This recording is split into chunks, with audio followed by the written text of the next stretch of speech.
goosebumps every time, yeah, 713. To the 281, yeah, I'm riding. Why they on me? Why they on me? I'm flying, sipping low key. I'm sipping low key and honest, rider. I get those goosebumps every time.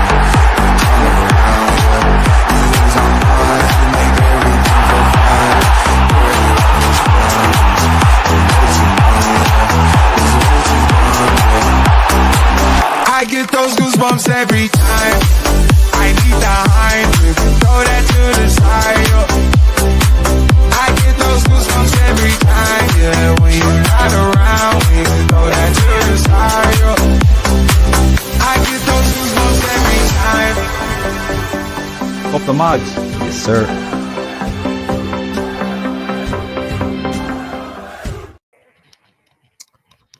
Yes, sir. We are back. Welcome to Loaded Mag NUFC, the big match preview.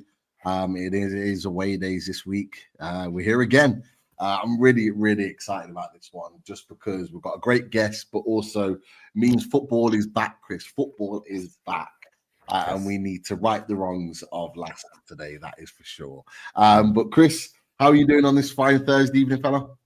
All good, mate. I literally just got back from footy. Busy day in work, and then straight off to footy. Just come back now. So I'm a little bit up the wall. But like you, I've been really looking forward to tonight's show because obviously inviting Mike back on the channel, it's always a pleasure.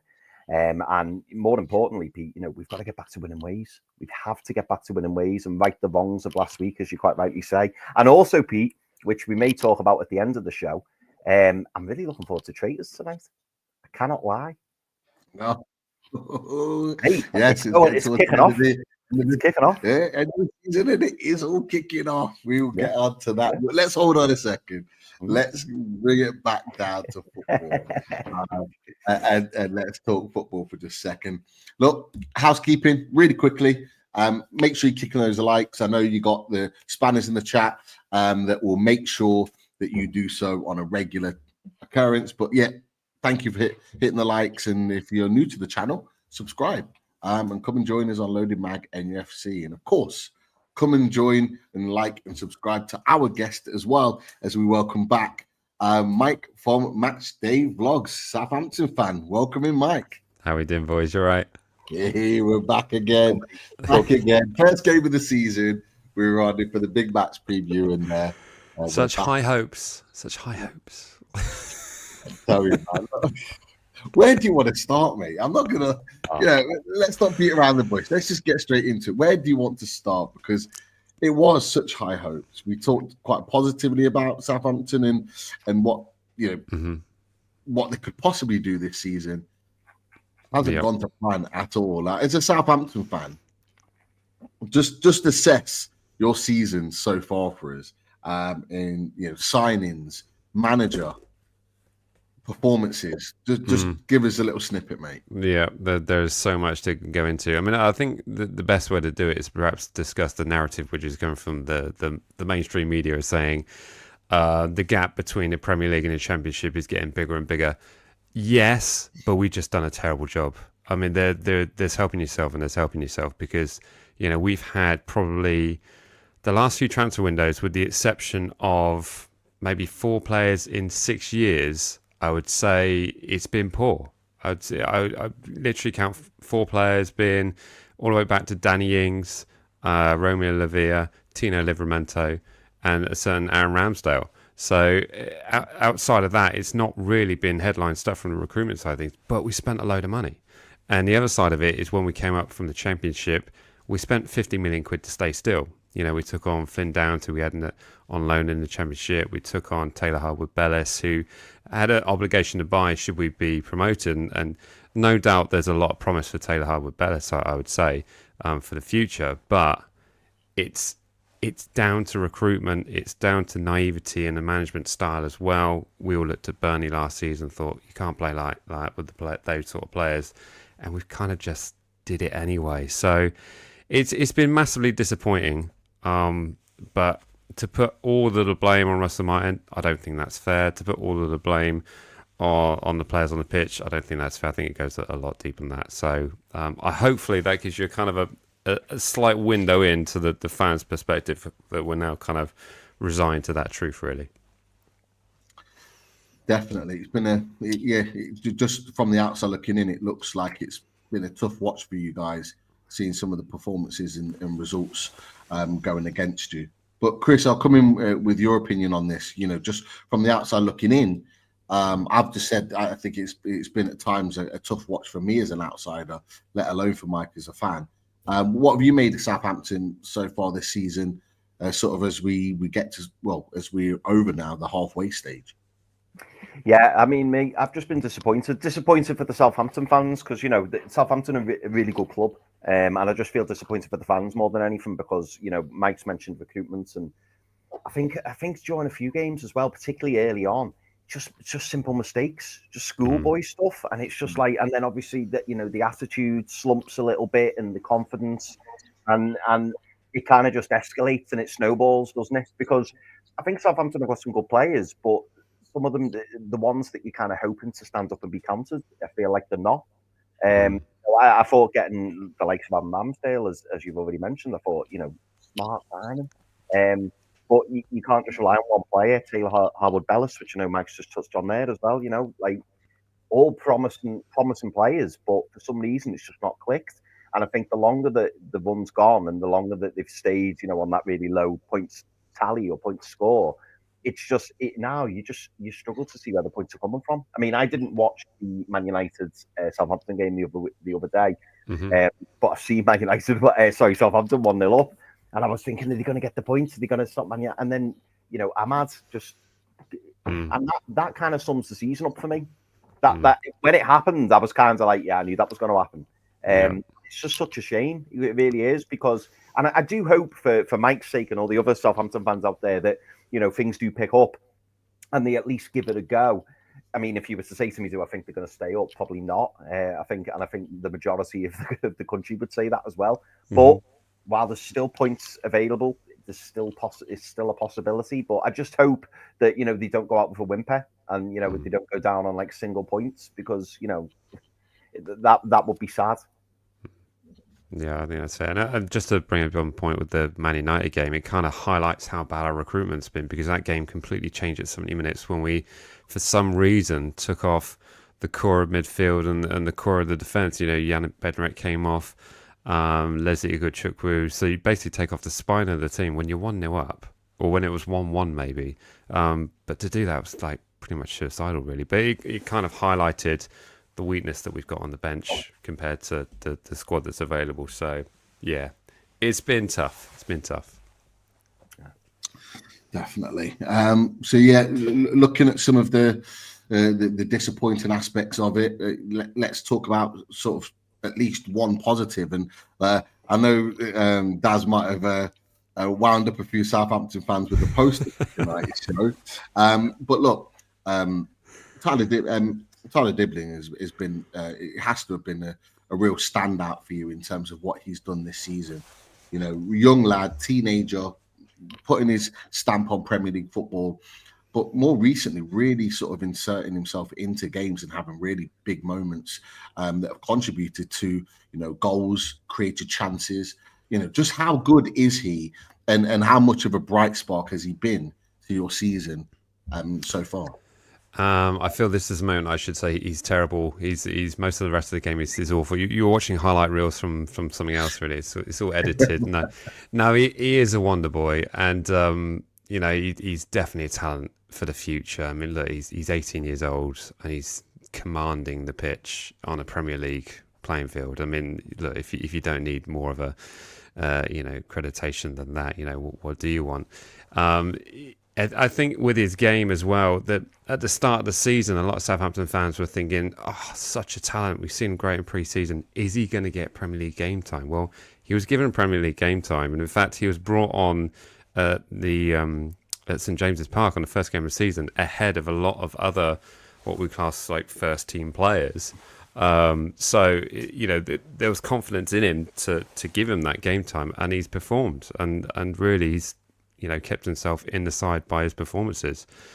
He did go away to Chelsea for a brief period, couple of years back, and then sort of came back. So it kind of highlights that you can progress your development should it not work out elsewhere. Go back to your roots and do things like that.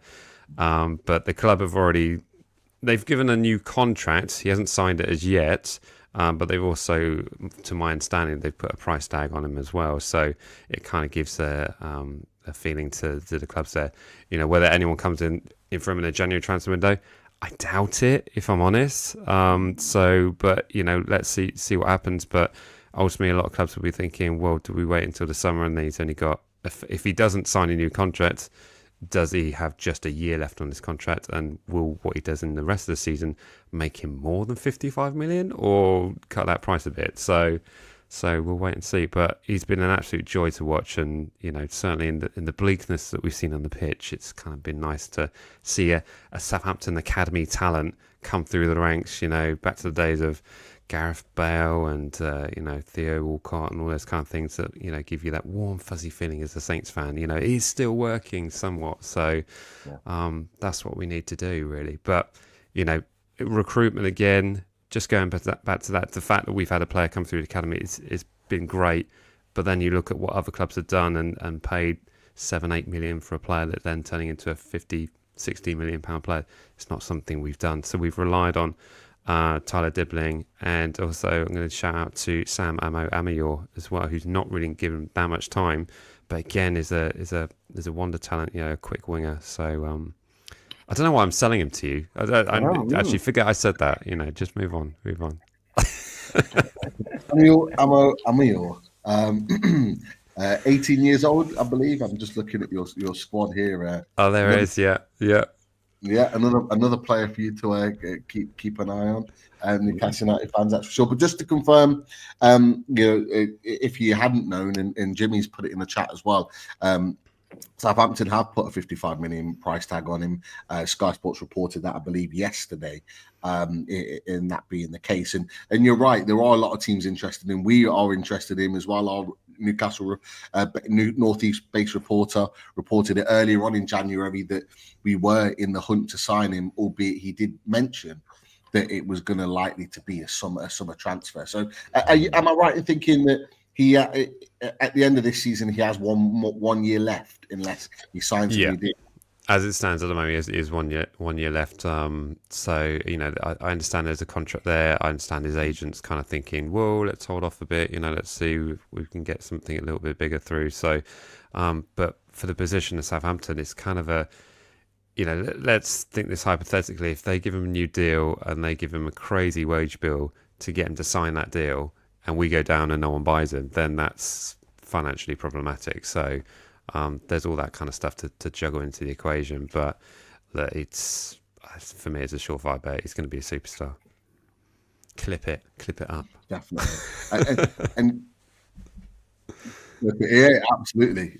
Clip it up. And just to be clear, for Newcastle fans again that are watching and might not be aware, he is injured at the moment, and he won't be playing at the weekend. Yeah. Is that right? Has that been confirmed?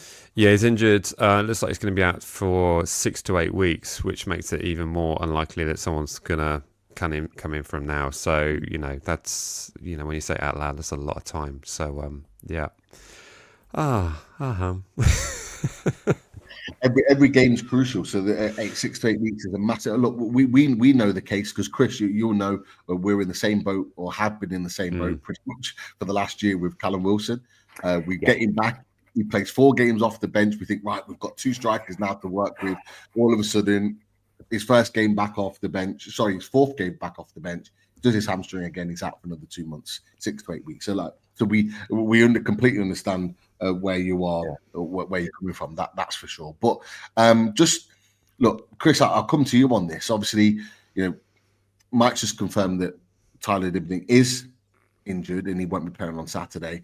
Look, just how good is he from the snippets that we've seen? I know we've talked about him a lot on our transfer shows, but how big of a miss or how big of a plus is that for Newcastle United? The fact that he's not going to be playing at the weekend.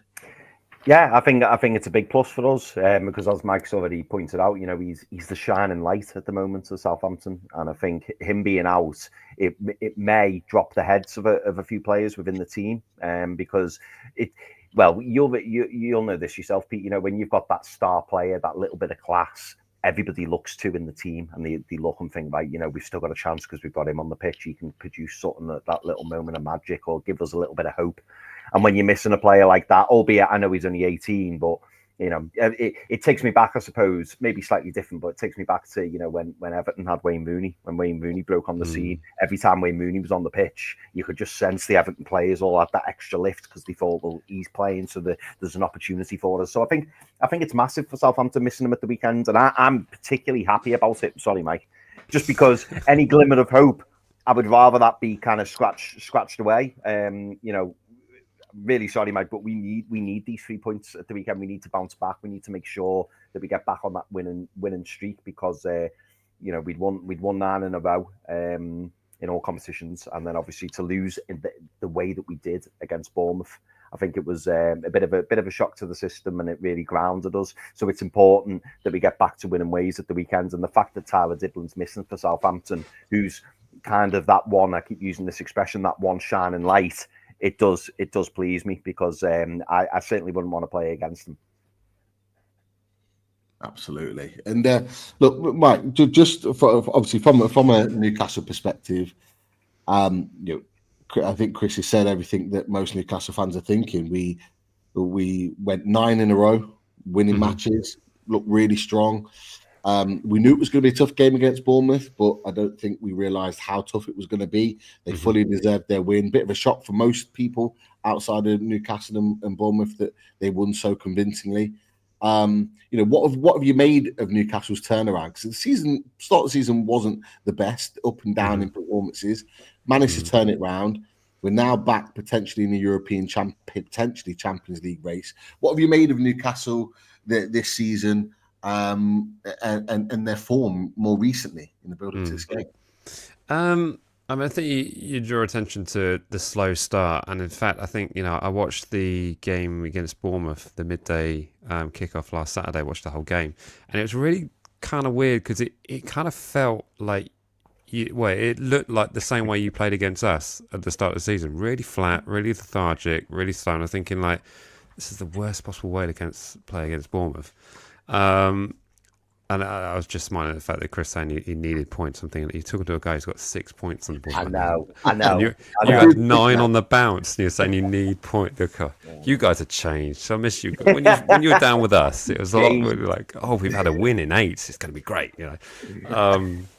But it's kind of interesting to see that whole top end of the table because everyone's going for it. You've got Nottingham Forest up there now.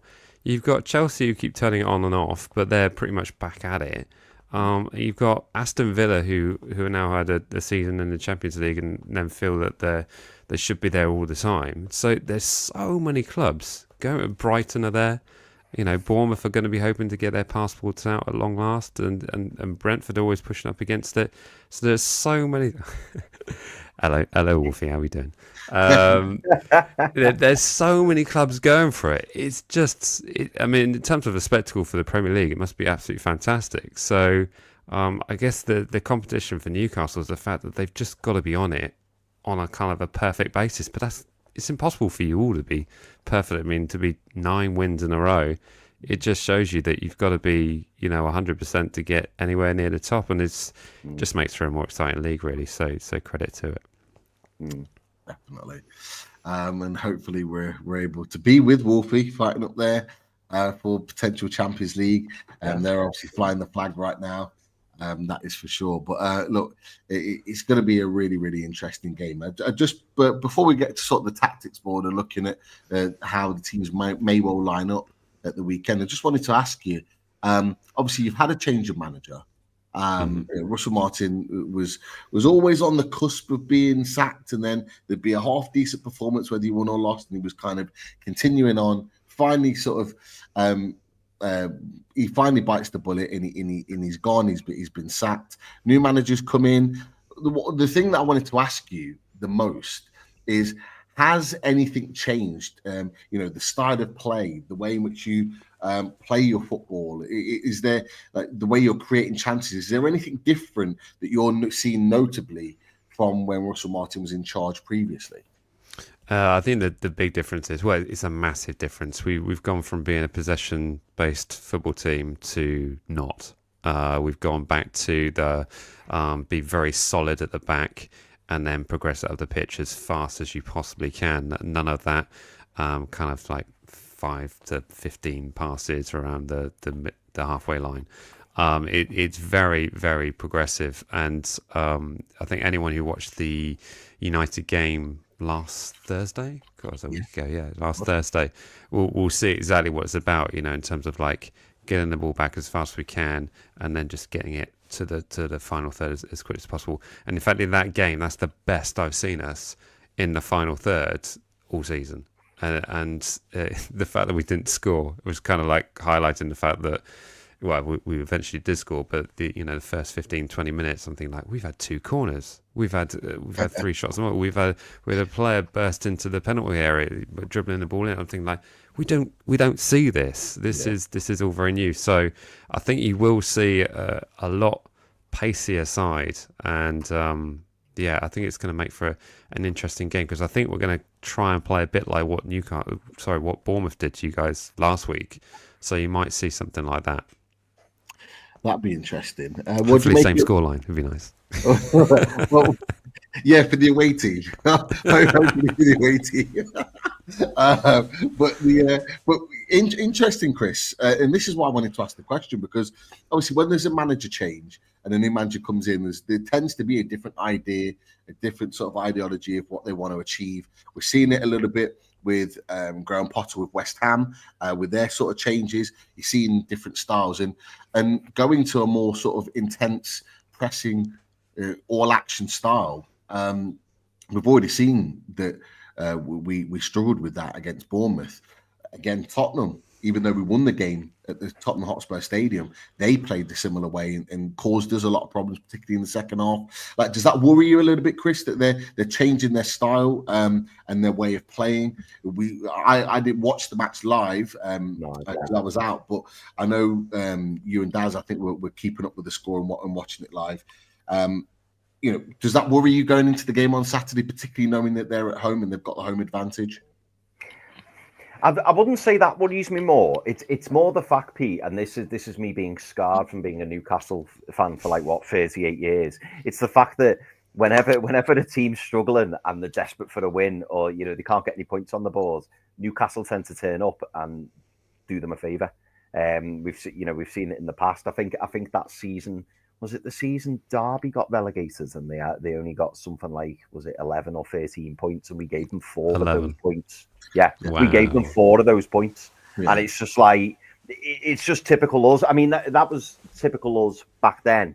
And I suppose this is why, Pete, like we said at the start of the show, why I'm so eager to kind of see this match being played, because I want to see the new Newcastle, and I feel like we are in a period of a new Newcastle. So whilst it does worry me a little bit in terms of the change in tactics, so to speak, I still feel confident that we should be able to go and get the job done. I didn't, like you, Pete, I didn't watch the game live. I was keeping up with the score, but I didn't watch it live. But I saw that Southampton 1-0 up, and I did switch on the last 15 minutes of the game. And unfortunately, that was the worst part, wasn't it, Mike? It was your fault. Yeah. It was. You lost, Mike. It was Chris's fault. No, it was our subs. I'm not. Definitely our subs. It wasn't you, Chris. Was that me? Yeah, okay. Thanks, Mike. But no, it's an interesting one. It's almost, I think, probably the unknown entity, really, because you've changed your style so recently. Eddie Howe would have done his homework. He'll be looking at previous matches, and probably that Man United match in particular, to seeing the style of play and the way you played. At times, I have to say, in the second half, which I watched when you played against Forest, on the counter, you were creating some problems.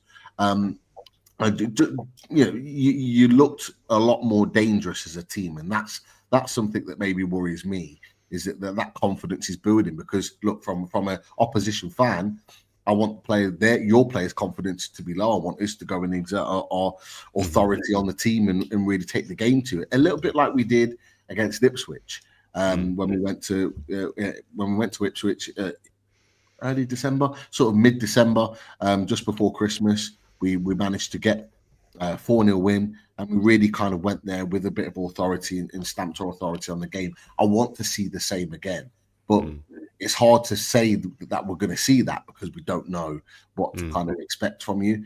And this will be interesting. This is why it's probably a good time really to come to the tactics board, because looking at the tactics board will give us a better indication of kind of where the team may well set up. But I'll just go to my stored teams. You can see them all from previous years and this season as well. So we can start with Southampton. What will your 11 be like? And forgive me if I've got anybody wrong that shouldn't be in the squad across the bottom. I tried to keep it as recent as possible if anyone's left or on loan or whatever. But just set out your 11 for me. What 11 do you think it will be, and their sort of set up in formation? Yeah, so I'm probably going to go with a very similar lineup to what we had at Forest away, and also what we had at Man United. You know, with all things being considered, regards to injuries, etc., etc. I can see us setting out with obviously Ramsdale in goal. That's kind of an absolute given for us. In terms of the back line, I can see us working with. If everyone's fit and well, which I understand they are, let's go with Jan Bednarek will be there. Harwood Bellis will be there. And I'm going to go with... He seems to have a lot of confidence in James Bree at the moment. So I'm going to put him there. It's like almost like a back three, or like a back five. That's kind of like a... Yeah, will so... Bednarek be in the middle? Yeah, that's right. Yeah, and then so put James Bree out to the right side of that. And then he's kind of been working with Sugawara out on the right sort of wing back position, with Kyle Walker-Peters in the left wing back. How's he been? Just on a quick one. Obviously, a player that we've kept an eye on. His contract's running down. Got 6 months left. How's he been this season for you? And is it the case that he's definitely going to leave at the end of the season? I think so. I kind of think it's a bit of a tradition for us to talk about Kyle Walker-Peters. It feels like we talked about him every single show since maybe he joined Southampton. So here we are, yet again. But no, he has 6 months left on his contract. Look, it's kind of unfair to think that he's going to do another season in the Championship. I was amazed that he stayed with us for the Championship last time out. So all credit for him for doing that. There is a contract available for him. In an ideal world, he signs a new contract, and then whoever comes into him has to pay some money for him in the summer window. But yeah, I think he's still a talent to be had. But is he physical enough for this league? Is he? He's clearly got a lot of talent. He can get in and amongst it and create chances that way. But just depends on whether there's a team out there that fits him. But I'm fed up of you guys taking our right backs. Yeah, Tina. Surely that's enough. Yeah. Well, it may well not be. I'm not going to lie. With the rumours around Trippier, he may well leave in the summer. We may well need another right back. So it could well be a conversation to be had from that point of view. Just another quick one before you go into midfield. Is Bella Kotchap in your squad? He is.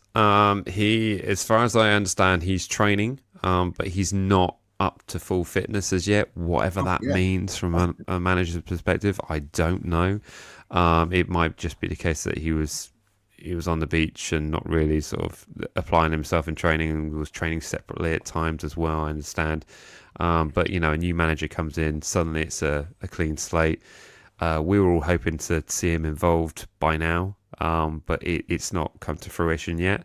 Whether or not before the end of the season, who knows? But he's a German international defender, so it's an absolute madness that a team that's conceded so many goals in the Premier League doesn't have the full use of the centre backs available to him. So yeah. But he went out on loan last season whilst we were in the Championship, so he didn't kick a ball in the Championship. So Yeah. it's kind of been sort of not really connected with the squad, which obviously hasn't helped as well.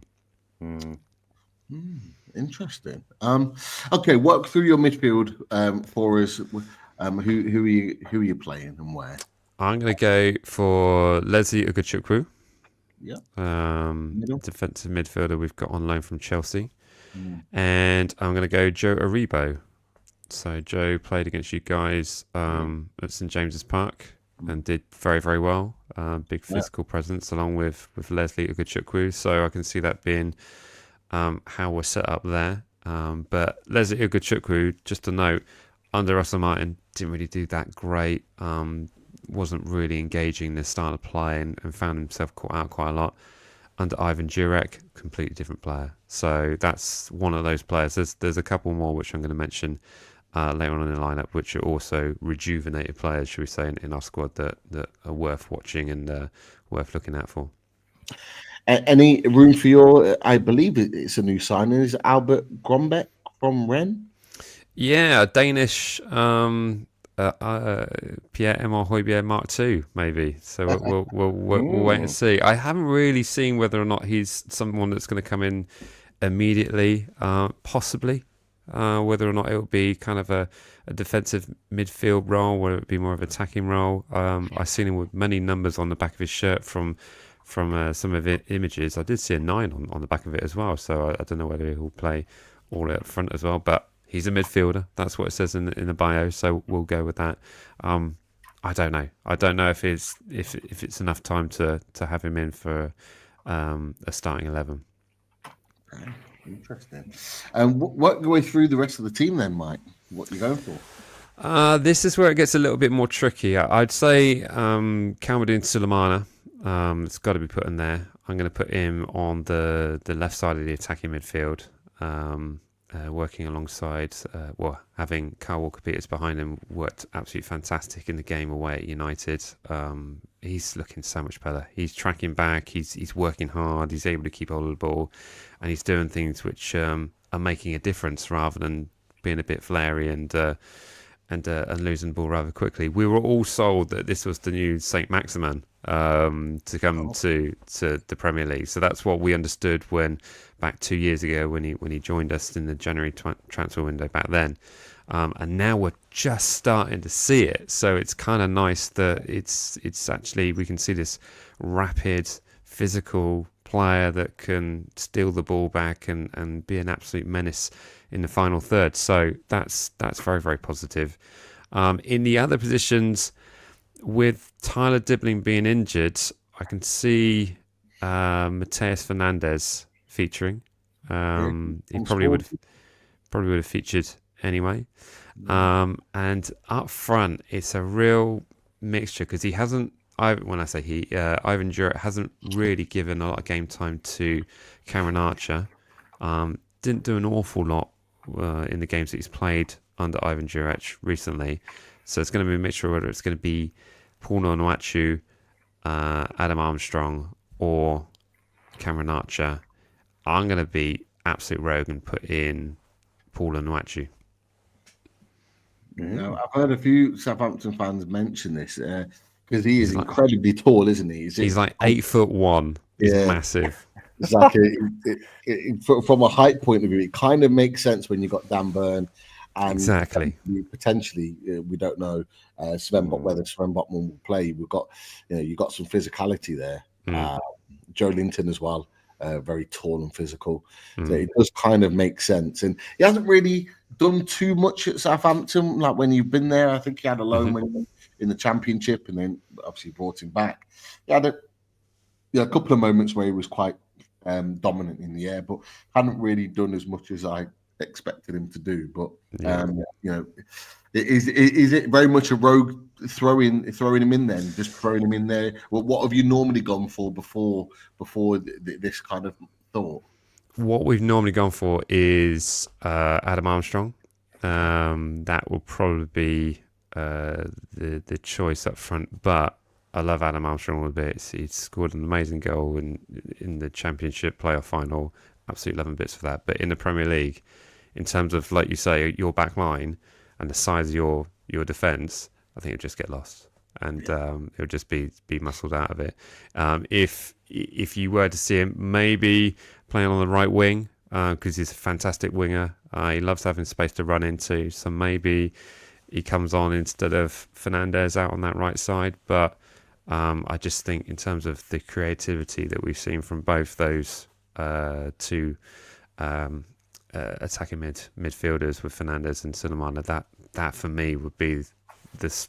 Those are the players that are going to cause you the problems. Yeah.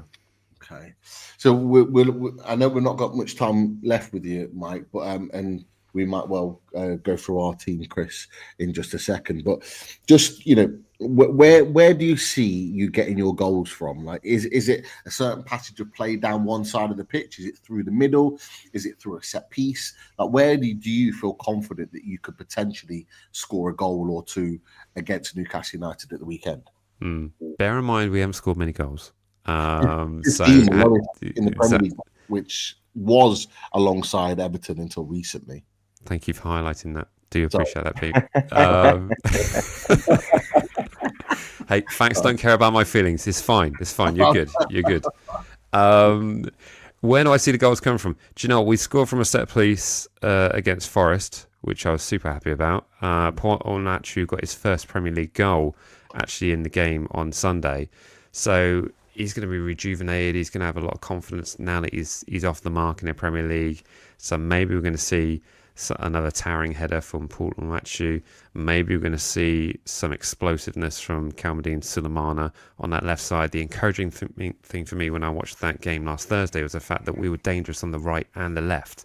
We've not seen that before. It's normally just been working down the right side, working with Tyler Dibling, causing problems down there and just constantly peppering that right side. But we were left-sided, we were right-sided. It really mixed it up and actually gave us a bit more space in midfield as well.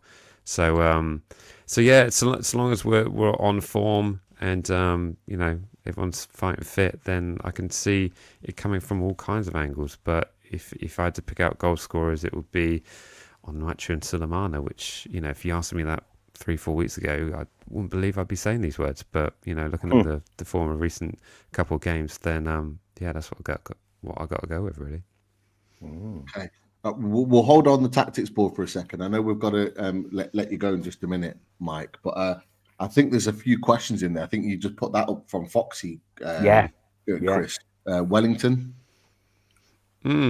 Yeah, we haven't really seen him feature on the side as yet. I don't think he's fully fit. It's going to take perhaps a bit of time to learn the manager's system. But yeah, no, we haven't really seen anything. We've heard many, many good things about him. I know there's a lot of players who've been connected with him before telling us he's going to be the next big thing. So we'll wait and see, really. But I'm sure he'll be wanting to get in the side as quickly as possible. And also play in the Premier League while he's still got a chance. Yeah, I'll fire a few quick ones at you, Mike, because I know we're conscious of time. Sure. But let's see. Tom Dixon says, "Why do you not start Ryan Fraser?" Because he's championship quality. It's a brutal answer. I mean, I don't understand why that deal was done. Way back. I think you should be thanking us, really, because we, obviously taken off your books and made you guys very, very happy. I think perhaps it was just a romantic gesture. Russell Martin, did well in the championship, helped us through the playoff finals, all that kind of stuff.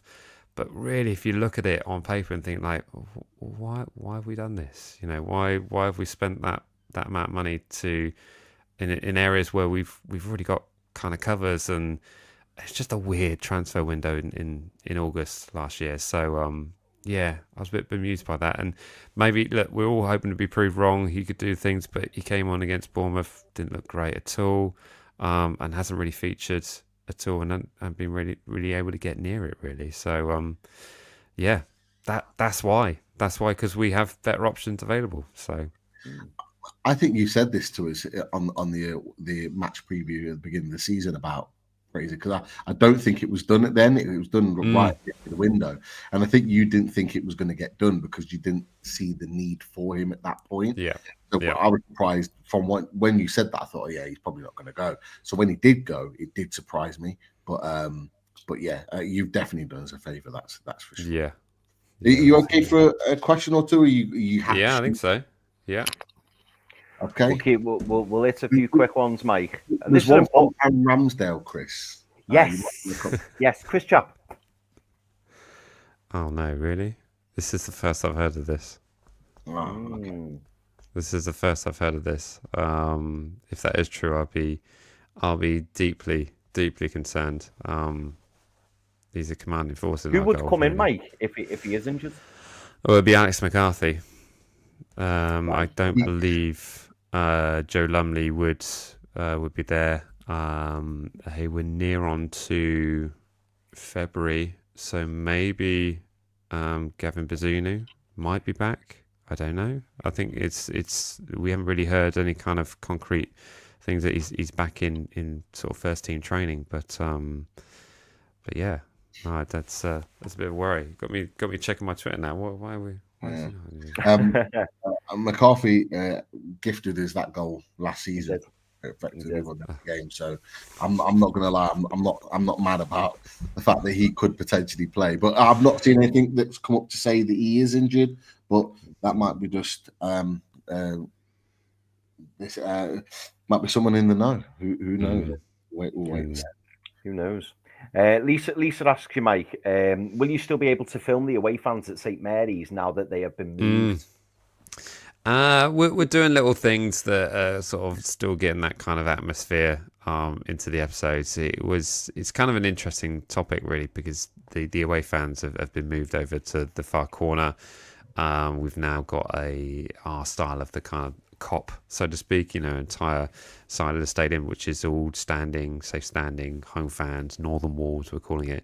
But they haven't seen an awful lot to be happy about, and we've seen one win all season at home.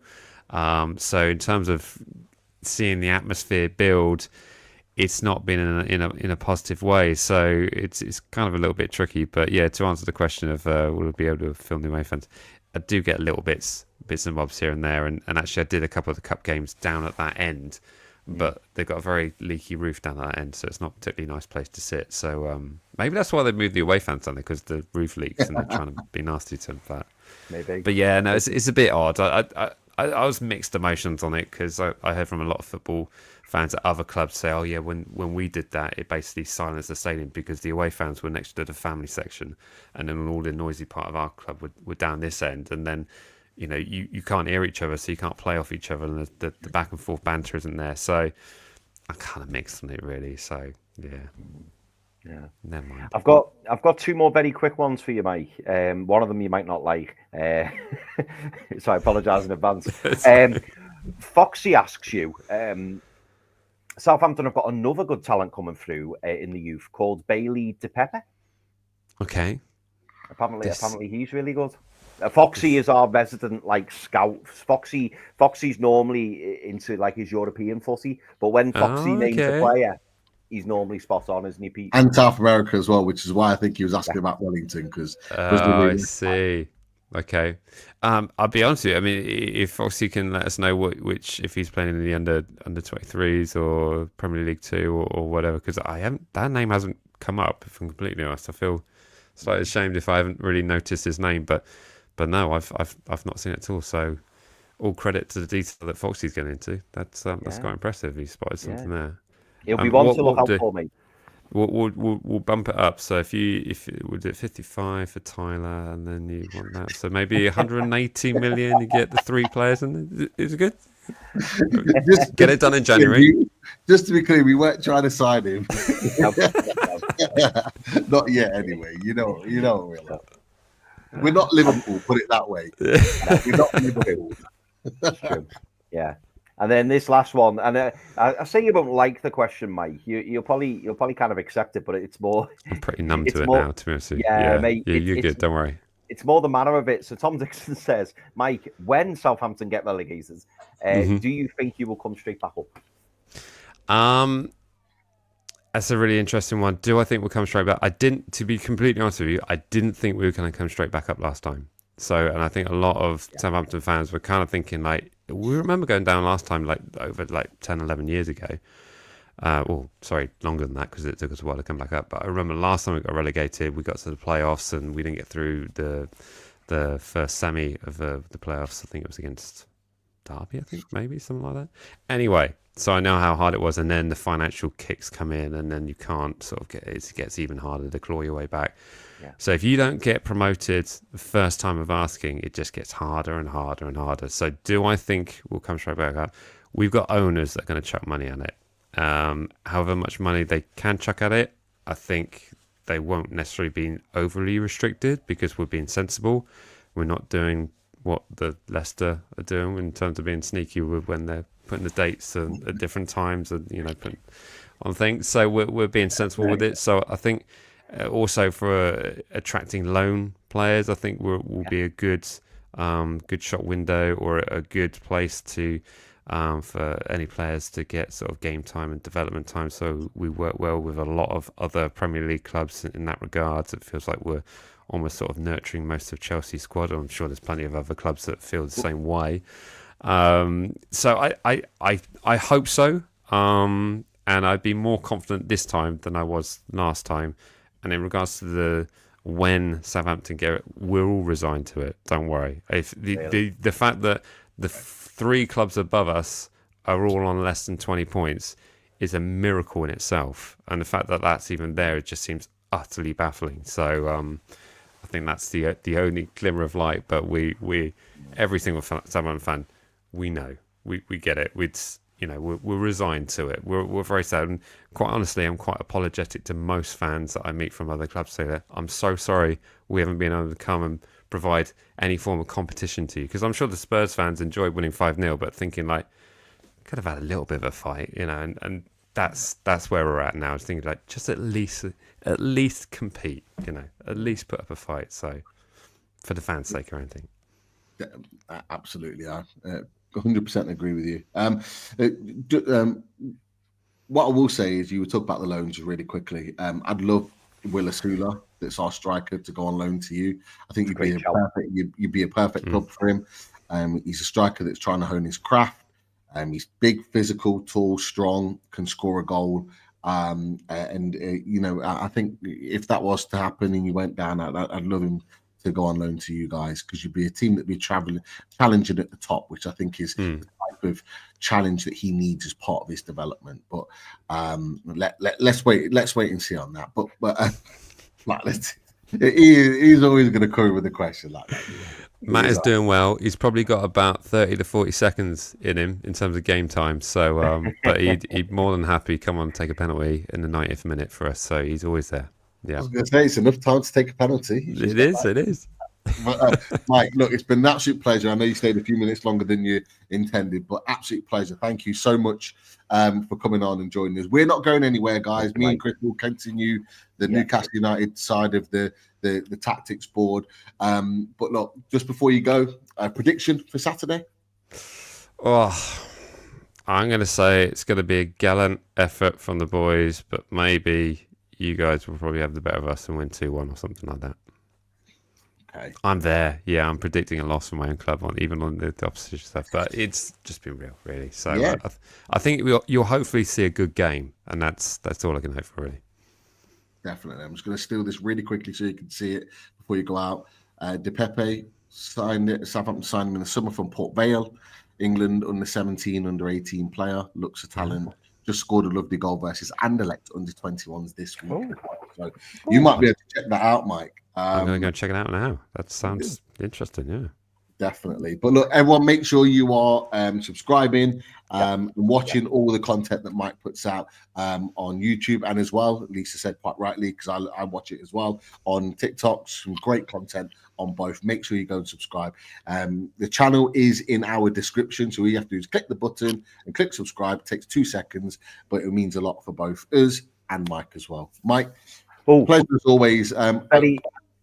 Pete, just very, very last one for Mike. Sorry, Bill Ashby's asked. Real quick, Mike, are there any pubs around Southampton that are receptive to away fans? Yes, the Yates pub on the corner opposite KFC is probably your best bet.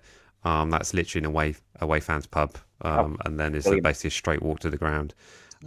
In terms of any others, you can probably go on Saints FC Cop on Twitter to find out exactly where the away pubs are. But yeah, Yates is the one you're going for. But boys, really appreciate you having me on, and thank you so much. And I hope we can do one of these again soon. I hope we can just have one season off and at least come back, because I really do enjoy chatting with you guys in your fan section, and your chat section is always a good laugh as well. So much right back at you, mate. And well, maybe we see each other in the cups or something down the line. And, sounds good next season. But you take care, Mike. Have a great evening, and safe travels on Saturday, and best luck for the rest of the season, mate. Awesome. Cheers, boys.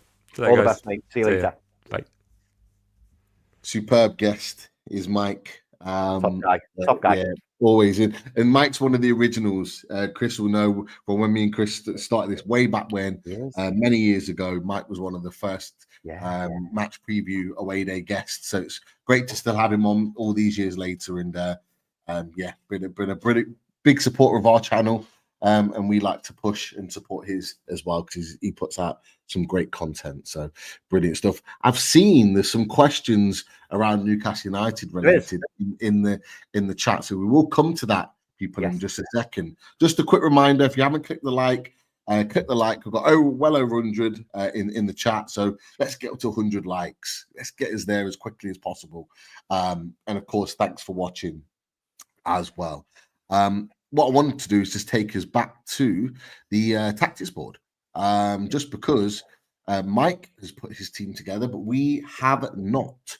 So this is how Mike thinks Southampton will look in the build-up to the game. But now we look at Newcastle United, and there may be a couple of question marks of positions to consider. So, Chris, I'll come to you. What are you thinking, fella, for Saturday? So for me, Pete, I think the lineup is relatively easy, apart from one position, which won't come as a shock. There's one position that I'm not 100% sure on, but I'll go. Do you know what? I'll go with what I think, and then we can obviously discuss it a bit more once I've picked. So, in goal will be obviously Eddie's press conference is tomorrow, isn't it? But I would be surprised if it wasn't Martin Dubravka in goal. I think it will be. Yeah, I mean, Pope is meant to be back in training and in contention to be joining the squad on Saturday. But yeah, I would go with you on that one. But Chris, continue on, fella. Yeah, okay. So I'll fly through these, mate. So it's going to be Lewis Hall, left back. Lewis Hall, love it. The main man. Right back, I think, will be Tino Livramento. Yeah, gets his old club. Yeah. Now, one of these is one of the difficult ones. I think he'll stick with Dan Burn, left centre back. Okay. And I think he's going to play Fabian Schär at right centre back. I don't know why. I know. And do you know what? Someone in the chat, I think it was Friday81, he said Schär and Botman. I just think it would be harsh to drop Dan Burn, personally.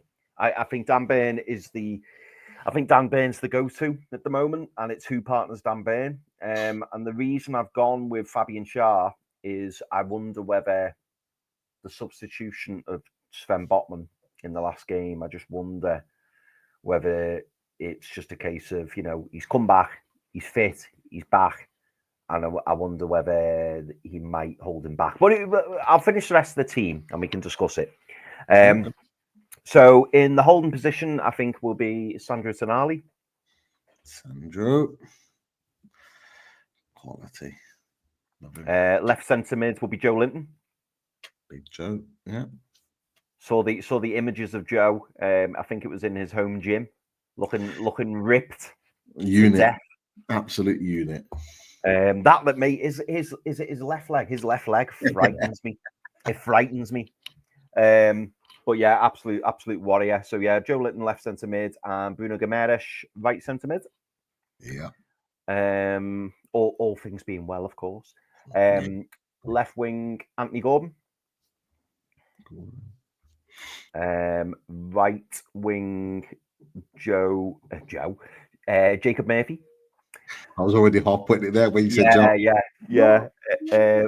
And then through the middle, well, to be fair, we haven't got a plethora of options, but it will always be Alexander Isak through the middle. So that is what I think the lineup will be. Now, as I say, it'd be interesting to get your feeling on this, Pete. Like me, is it the right centre back position, the one that you think is going to be the toughie?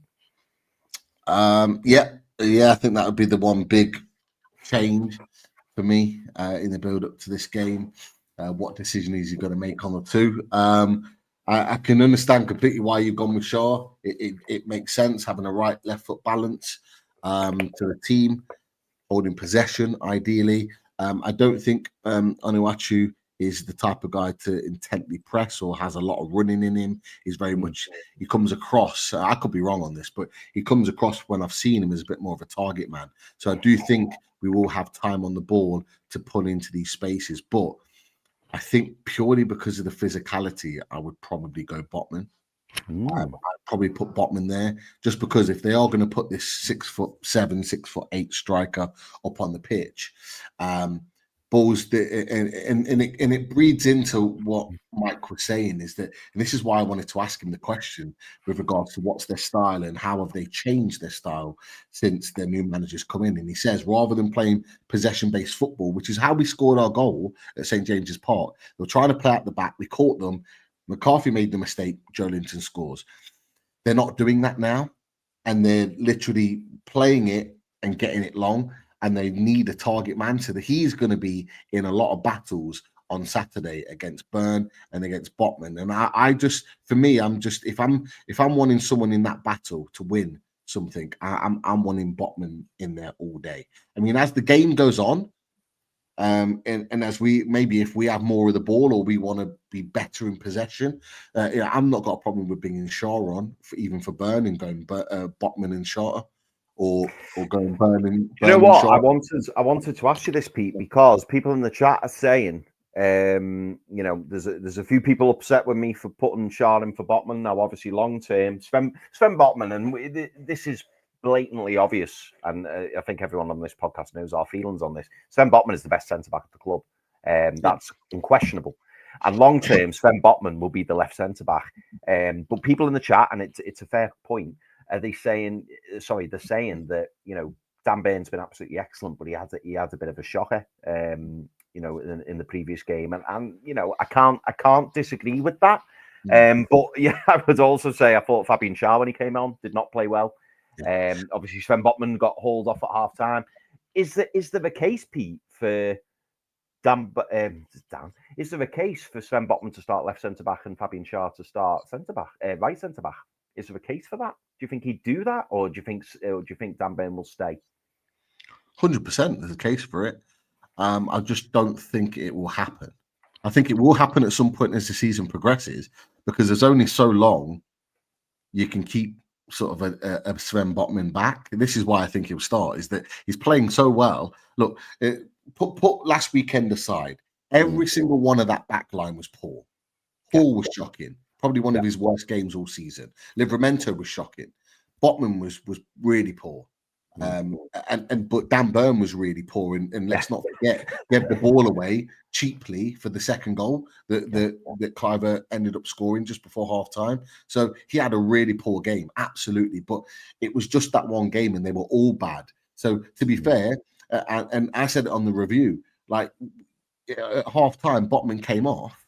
But I don't think that was down to Botman playing any worse than anybody else. I just think anybody could have been subbed off at halftime quite easily. Tino Livramento could have been pulled. If we'd have had targeting squad, he could have come on for Lewis Hall. Any one of them could have been brought off. And I think they brought off Botman purely because he's played a lot of football in just a short space of time after coming back from a serious injury. I think they just wanted to protect him, not put him through a really torrid time in that second half. But I think he'll be ready to go by next weekend, having a good week's rest, then good training in him. I think he'll be ready. So I think just from a physical aspect, I would play him in that position. that's kind of where I would go. That Botman and Byrne, I think, would be the two I'd go for. And like you said, Shaw came on and was meant to be the passer, the passer in the link, and his first pass literally gifted them a glorious opportunity, which they fluffed within like a minute of the second half. So, it's not like he covered himself in glory either. So for me, personally, I don't think Shaw has done enough to warrant his place back into the team, because the games that he's been out, I thought Botman and Byrne have been excellent. So for me, Tottenham, Arsenal, I think that they deserve to continue to start. So that's kind of where I'm at with it. But interesting though, and it's nice. It's nice to have options, Pete. More importantly, it's nice to have options. Definitely. Just a couple of things I wanted to touch on with regards to the kind of the setup of the team. So it's interesting they play three at the back. So that would definitely be something that we'll need to keep an eye on, particularly from a defensive point of view, because I think they're going to look to get this man forward as often as they possibly can.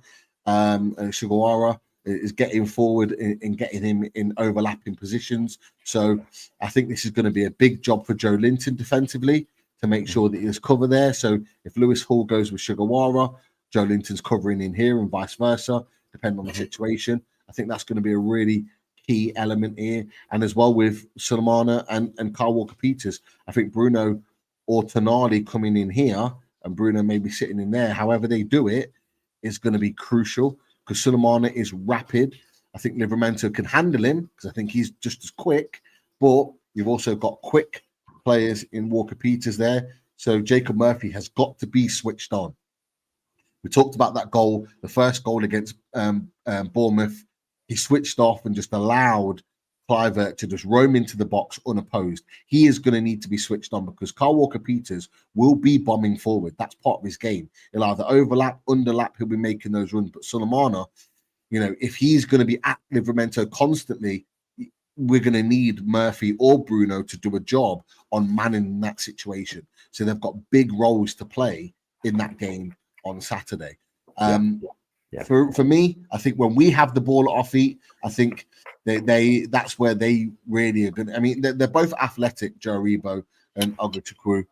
They're both athletic players, but I think technically we have the ability to outplay them. I think playing it around the back of these players, I think will be the key. Tonali and Bruno in particular. I think Murphy's got the beating of Walker-Peters down here with pace. He's going to have to get his deliveries right.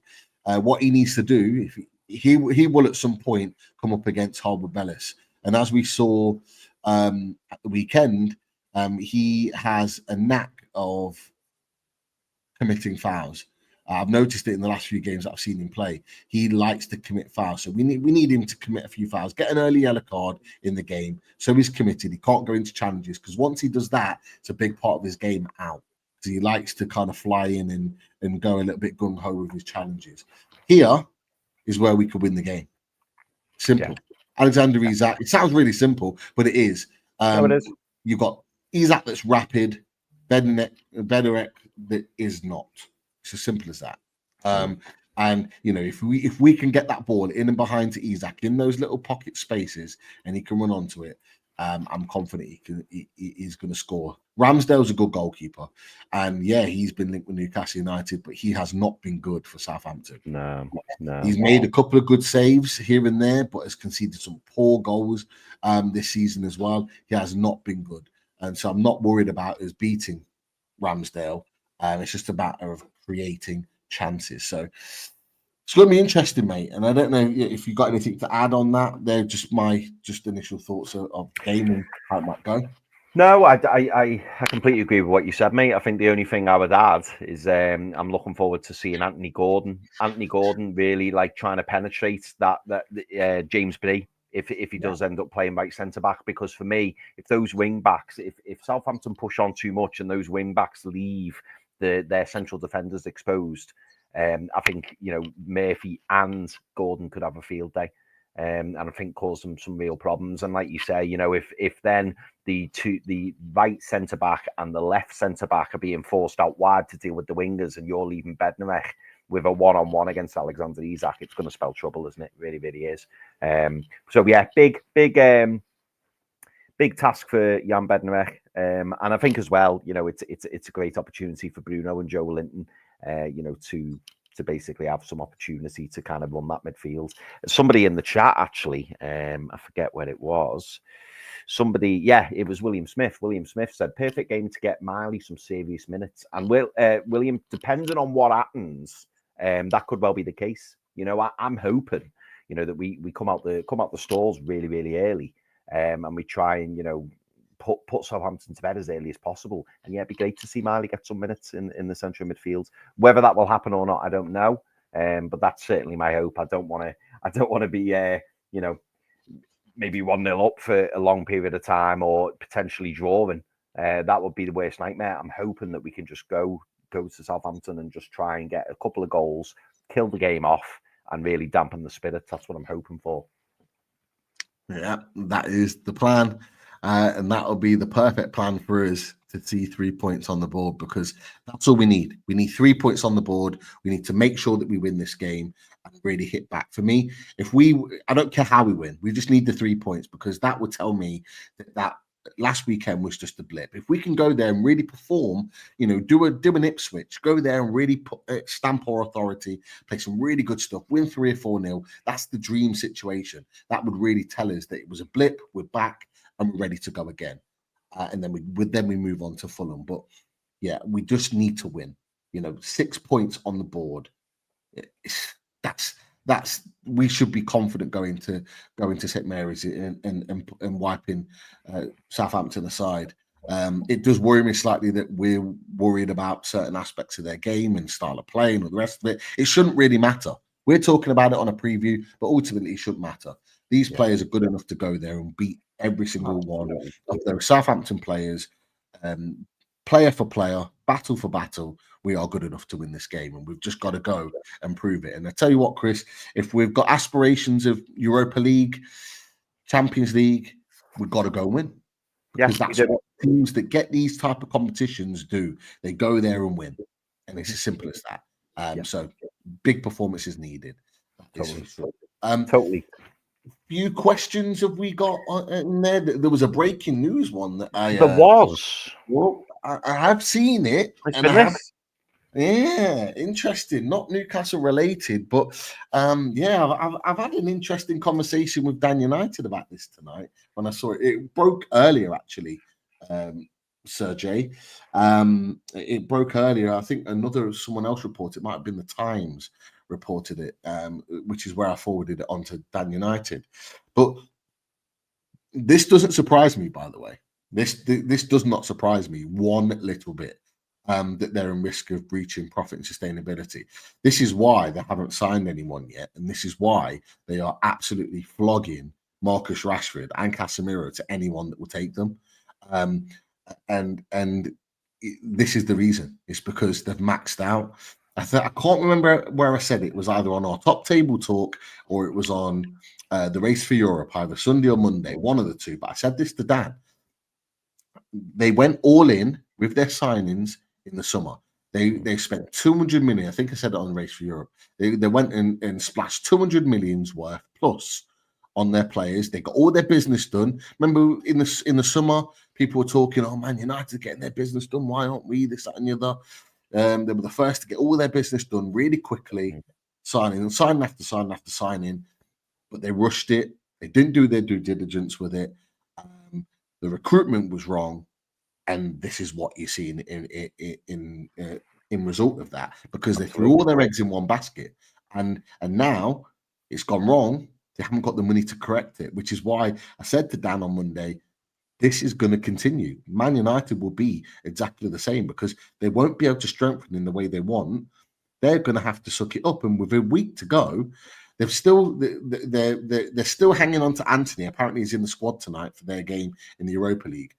They've still got Rashford on the books. They've still got Casemiro on the books. They can't get rid of players that they're desperate to. They're having to flog one of their youth academy players in Garnacho to Napoli or Chelsea, whoever will take him, just to raise a little bit of money.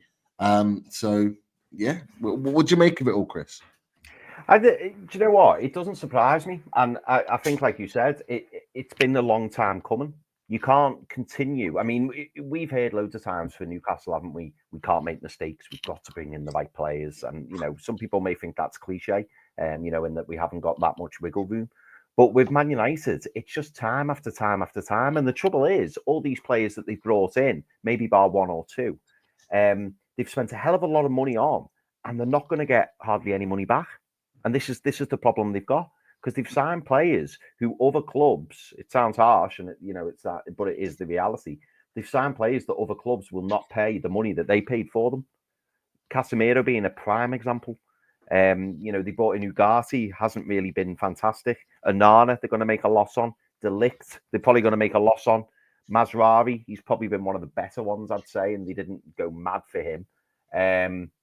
It's a huge list, like the likes of Xerxes, the likes of Hoylands, depends how far back you want to go. You look at these players that Martinez, they've spent a hell of a lot of money, and there's not one player that you look at and go, oh yeah, but they'll make a profit on him. I can't think of one.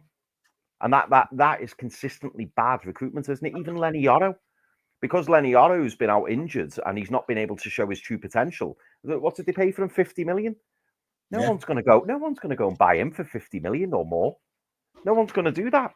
And this is the problem they've got. And it's a knock-on effect, isn't it? And I tell you what, when the manager's coming out and saying, like, this is the worst Man United team in history.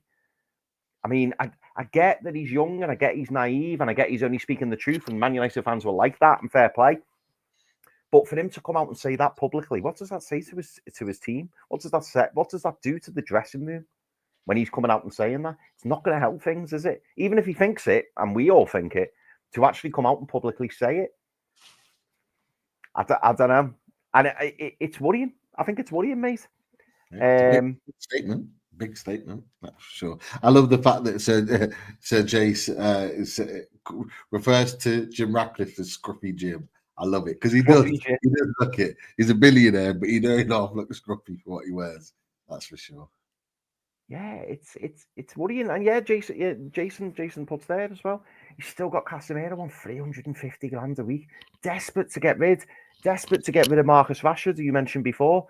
I was talking to my mate in work. I think it was this morning actually, and we were saying if you add up Casemiro, Rashford, Maguire, and I don't know, say Ugarte, if you wanted to, you're talking £1 million a week. That's four players who, if you said to someone, "Oh, do you want them?" you'd go, "Nah, I'm all right." Like, nah. And we used to, back in the day, Pete, we used to have a look at combined 11s and, talk about, and, they do it on Sky Sports and stuff like that.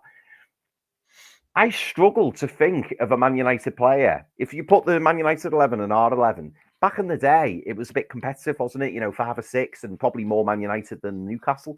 Nowadays, mate, I struggle to think of many, if any, Man United players who get an R11.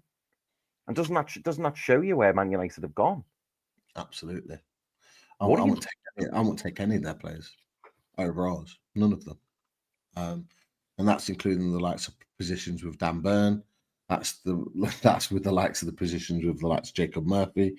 I just wouldn't, because I don't trust them. Even Bruno Fernandes, he can get good goals and assists, good numbers with regards to that, but couldn't trust him as far as I could throw him in this team under Eddie Howe. Not a chance, not at all. But yeah, any other questions in there? William Smith, couldn't happen to a more wavy club. Tiny violins. Right, let's have a little look. Let me see. Yeah, so Friday81 says new training grounds, according to Craig Hope. And Jimmy Watt obviously talking about the same thing. Sounds like good news. The new training grounds, but it seems no one is coming in the window. A little bit of a dampener on that one. But Pete, what do you know about this? Because I'll be honest, I went to footy, came home, and I've not really had a proper look over anything. I think you put something in the group, but I didn't. Did you think you put in the group? Was that about the new training grounds, or was that about the new stadium? I was it new training ground? I must have missed that. New training ground. So it was a bit of an exclusive with regards to Craig Hope's piece. I'm just getting up now. It says exclusive. A world-renowned firm behind Real Madrid's super base and Spurs Stadium will design new Newcastle United training ground. So the major development for making the new training ground. So basically, the company, and I'll read it out, will be taking on the mantle. Populous. They are the company that are going to be taking on the mantle for designing Newcastle's new training ground. So what that says is that a new training ground's coming at some point. Of course, it will take a good few years to make, but they've got a world-renowned populace that are making it now. Just to put into context to that is that they built Real Madrid's state-of-the-art, world-class training ground, and they actually designed Tottenham Hotspur Stadium, which is one of the best in the world. So the fact that they are taking on the responsibility of doing that says a lot about the investment that's being made into Newcastle United. And just to kind of paint a bit of a picture, it's been reported as well, aside from this, is that Newcastle have got a huge budget behind this. And Oliver Gill tweeted out tonight and said basically the budget set for the training ground is around 250 million. Now, just to put that into context, some of the absolute world-class training centres. You're talking about Brighton's, you're talking about Leicester's, you talk about Spurs, you got some of the best in the world. Like Leicester's one's absolutely outstanding, unbelievable, and that was expensive, but that was nowhere near the 250 million that we're looking to put out. So if they've got a world-class training facility and they spent nowhere near 250 million, the fact that we're giving it a bigger budget tells me that they're looking to make it not only one of the best in the world, but the best in the world. And that's exciting for Newcastle United. And there's been a lot of discontent about, where's the training ground sponsor? Where's the training ground announcement? What's happening with this, that, and the other? Well, those things are going to take time. We've got to be patient. We are incredibly impatient. We're an incredibly patient fan base anyway, but we're going to have to be patient a little bit longer because these things will need to come step by step. We'll get an announcement on what's happening with the stadium within the next few months, I imagine. There's no date for that, but that will be announced first. Then I think everything else will come afterwards. And I think they're just working on getting the stadium right, and then they'll work on everything else. But it's great to know that the world-renowned populace are taking on that responsibility of building the new stadium. And if Oliver Gill's right in what he put on his tweet, and that we have 250 million, then that's crazy. No, and this is the thing, Andy, is that won't come necessarily out of Newcastle United's budget. That may well be a PIF investment, which doesn't anything stadium or training ground related. Any money that's pumped into that isn't in effect of PSR in any way, shape, or form. So therefore, we could effectively spend what we want, and it doesn't impact on player trading or having to sell a player or breaching PSR or anything like that. So the fact that they're willing to spend that type of money on us is a real plus, and that will, I imagine, be aside from everything else that we do on the pitch and off it from a football perspective. So it's great news to hear this kind of thing. And this is, I think, what Newcastle United fans need. They need this little bit of excitement. Chris, you remember the takeover when it all came back? We talked about training ground. We talked about stadium. Sorry, my bad. I like the way he says an attempt at humour. No, it's my bad. It's just that I just saw it clip up, and I just thought, that's a good point. I just thought it was a normal comment. So apologies for that, Andy. But it's one of those things where we need to be excited now about these big things. The stadium, whatever it is, the training ground, whatever it is. These are the big things that are going to help revamp Newcastle United and allow us to be sitting at the top table. There's rumours out there, Chris, today that we're making record profits. The accounts come out just after the window closes, and we're making record profits. I think outside of the top six or this big six, we are the next in line that's made the most profit or the most revenue, shall I say, out of any other club. Outside the top six, we are the next one in line. We're number 7. You've got West Ham that's just behind us. Then you've got Villa, and we've made more money revenue-wise than them. And we're going up year upon year. We're making more and more money every year. And closing the gap. Yeah, and let's be honest. We were coming from a position of weakness. What we've done, because we were one of the lowest way back when under Mike Ashley. And then all of a sudden, we've jumped everybody else, and we're now in that 7th, and we're growing. It won't be long until we're getting closer and closer to them. This is the thing. Aston Villa and West Ham are not having a good season on the pitch, but Aston Villa are doing bits on the pitch, which is fine. But I think off the pitch, we are making really good business-like moves that are not only making us stronger long-term on the pitch, but are making us stronger off the pitch too. And I don't think other clubs around us that are fighting in our same ballpark are doing the same. The likes of Brighton, the likes of Brentford, the likes of Bournemouth, they're not doing the same to generate that money. Forest are the same. They're all going to come under the same remit. They're all going to come under the same difficulties. Forest may have a great season, get Champions League. They're going to be hit with PSR at some point. They're going to have to sell their big boys at some point. They are going to come to that. But Bournemouth will be the same. The great thing about them is that they buy cheap, so they're able to make crazy money off it, a bit like Brighton. But they will come under scrutiny at some point. Whereas we're building to sustain. We want to be there long term for 1, 2, 5, 10 years, fighting at the top of the table. And it's going to take time, but we will get there. That is for sure.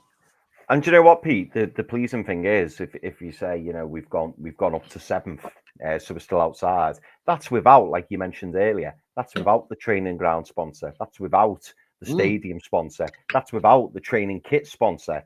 There's lots of other opportunities, and then as soon as they come in, and if they're going to be coming in at the top end, all of a sudden, I imagine 6th spot would probably be Tottenham. I would guess.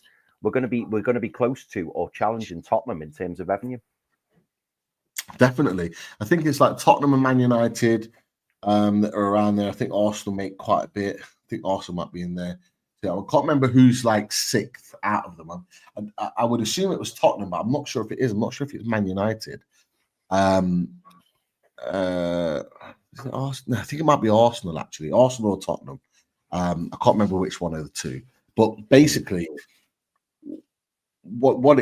I looked at Tottenham, for example, in line with the kit sponsor, training ground sponsors, all this sort of stuff that generates their biggest money, like the sleeve sponsor, all that sort of stuff. We're not too far away from them in a lot of stuff. So the Adidas kit sponsor, I think we generate more money than they do per year. I think we generate more money. So we're up on that in comparison to them, but they have a stadium sponsor, they have a training ground sponsor, they have other things like their sleeve sponsors are all a little bit more money every year than what we get. But if we keep building and we get that training ground sponsor, we get a stadium sponsor, that pushes us right up against them and in terms of generating money, and it just means we've got more to spend. So look, it's going to take time, but we'll get there, no doubt about it. Totally. Right. But in terms of other questions, let me see. I mean, this one's a bit tongue-in-cheek from Bill Ashby. I like this, though. I do like this, Bill. Bill says, on the last stream, we were talking about the CEO position. Do you think Dan Ashworth would be suited to that job? What's happened there? I don't know. It wasn't me. I thought you pressed it. No, I think it must be on. I've changed the other thing, so let me go back. I think it's, you know what? I think it's still on. Make sure you click the like, by the way. I think it's still on from the other tab, but no, it's fine. So, Dan Ashworth. You know what's interesting about that? I had a chat with Dan Lawless a couple of days ago, and apparently Dan Ashworth is heavily linked with going to West Ham. Well, they're who's the fella Dan used to go on about? But it was the Tim scout. Tim Tim. Stagton or something like that. I Yeah, think it is. Stein. He's meant to be leaving, isn't he? Yeah, he is. Mm. Interesting. I think are we there? Are we about there? I think we've got two more. Yeah, Jimmy Watt asks, if Newcastle haven't got any money this window, do you think we could do a loan with an option to buy on someone like James McAtee? I mean, Jimmy, I'll start on this one, mate. In an ideal world, yes. One, I don't think City would allow it because I think City would just want the cash, given that they've spent a lot already and they want to continue to spend, and they certainly won't want to be helping us out, given that. In fact, I will come to something in a minute because I was looking at it before and I will tell you about it. But yeah, I don't think City are going to do us any favors. But yeah, McAtee would be really good, no doubt. But Pete, what are your thoughts? Maybe more broadly in terms of, do you think there's a possibility we're going to go with a loan with an option or obligation like we did similar with Lewis Hall? I would love to think that would be the case, but I don't think Man City will go for it. Personally, I think if we're going to do that, it will be with a European-based player. Yeah. I think that's our best route of getting that. So James McAtee, I don't think so. Someone in Europe, I think would be better. That would be much better for us. And I think they'd be more likely to get a deal done like that. Somewhere Italy like to do a lot of loan with obligation. So I think they would be that would be a good protocol to go to. Potentially, but yeah, I saw something earlier, Pete, and I thought of you because you brought the name up. I don't know whether you brought it up. You must have brought it up on a show. So I think it was Transfer News, and they said that AC Milan are looking for somewhere between 13 and 18 million euros for Chukwueze. Yeah, and I was like, ooh. The decent player, Chukwueze. I know he's not played a lot of minutes for AC Milan, but he is a hell of a lot better than Miguel Almiron. Who's to say you couldn't get him for a straight loan or a loan with a cheaper obligation? He wouldn't be your number one signing, but he's a player that could come in and do a job this season with a view to signing him for a cheap deal, and then you go out and get your proper right winger. Gives you an opportunity to move the squad around. He can play on the left-hand side as well to provide cover just in case Barnes leaves. There's options there, but he wouldn't be my first choice, but I think he'd be a good option, ideal for a loan. And that price, mate, that price. Jesus. Yeah, absolutely. Yeah. If it was a loan with an option rather than obligation, it'd be spot on. Yeah, no, definitely. And the last one, Pete, before I come to my thing at the end, because I'm gonna speak about this because I'm interested to let you know. You probably know already, but I'm gonna let the viewers know in case they don't know. Paul Sprague says, surely if Miggy leaves, we have to bring in another right winger. Massive gamble by the club if we don't have one fit right winger, and our squad will be weaker than when the window opens. Paul, I have to agree, mate. I mean, Pete, is that the page you're on? Are you on Paul's page? It's crucial. It's absolutely crucial. I'll even go and say it's critical in our season. We need to ensure that we have a squad that's fit enough and has enough players of choice in every position to go and attack the Premier League for the second part of the season. So yeah, I do think it's absolutely critical. We need to do it.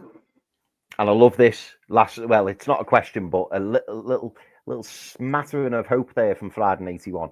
Kusanov's agent came out today and said we were very close to getting him signed. So maybe the money is there. The money's there. We just want the player out first. We want the players out first to create the space. Can we do that in time for before the end of the window? That's the big question. Who knows? Pete, the last thing I want to say very, very briefly, because it blew my mind. It blew my mind. So I knew, you look at the league table, don't you? And I think we're on level points with Man City. Have you looked at Man City's fixtures recently? No, but Pete, I've heard. Mate, listen to this. I was looking at this today with me mate who I was telling you about in work. You've never heard of one like it. Chelsea at home, Arsenal away, Newcastle at home, Liverpool at home, Tottenham away, Forest away. Yeah. Brighton at home.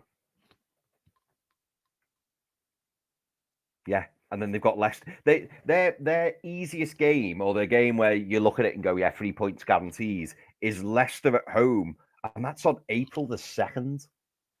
Yeah. So from now till April the 2nd, you could argue that every game in the league for them is an absolute challenge. I think that's 7 games, next 7 games, and then obviously you add into that the absolutely crucial Champions League game, and I think it's against Club Brugge, where they have to win if they want to get through into the last 16. They've got to win. They have to win. That's just a run of games, that, mate. I've never seen a bad run like that ever. And I'll just add in there that they will have 2 playoff games to play in the Champions League, either side that they weren't anticipating, and an FA Cup game. They've got a monster set of fixtures in February, and we play them in February. So that maybe could give us a little bit of a push, a plus in terms of trying to get some points on the board for that one. So a lot of people. I don't know if you spoke to LB recently, but a lot of people are getting all excited about these signings they're making. And don't get me wrong, they're signing some good young quality, but these players aren't going to change them overnight. Yes, it's exciting for them, and I'm not taking anything off LB here. And I'm sure he'll be pleased. And come the summer, come next season, reason to be excited. But I can't see these players having a massive impact on what's going on at the moment. I just don't see it.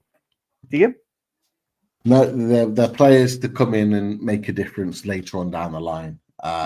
They'll still go with their tried and trusted, and they'll come in as and when an injury is or whatever. But I've said it, Toby. I've said they're raw players that will need time to settle in. They're not They're not necessarily for the here and now. But mate, let's wait and see. People, we're going to wrap there.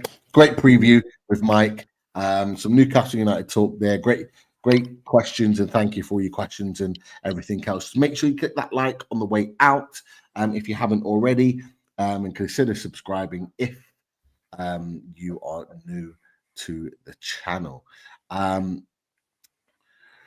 We're just trying to think who we going to go out with. Who are we going to go out with on the out stream? Go on, Pete. Go on. No, go for it. No, all I was going to say was Alexander Isak hasn't scored for 90 minutes. And I don't know about you, Pete, but I'm missing it. I'm missing it too. Let's go with Alexander Isak. Where is it? Alexander Isak 2.0. Can't find it now. There it is. There it is. People, we're out of here. We always do love playing away. Take care, people.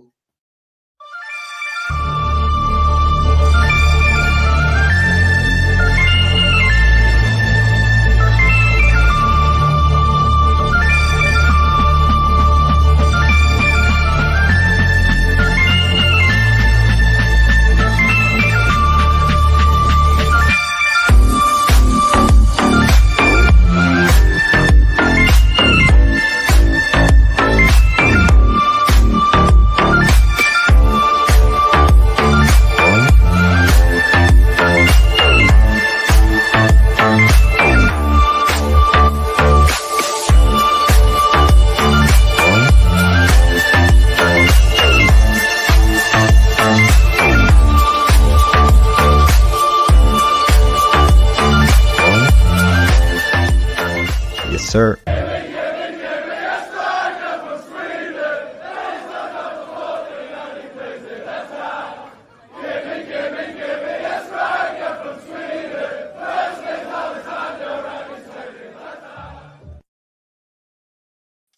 You thought we'd go anywhere? I'm giving you a prediction. No chance. Newcastle United are winning 2-0 on Saturday. Chris? 3-1. 3-1. There you go, people. Catch you later. Got it.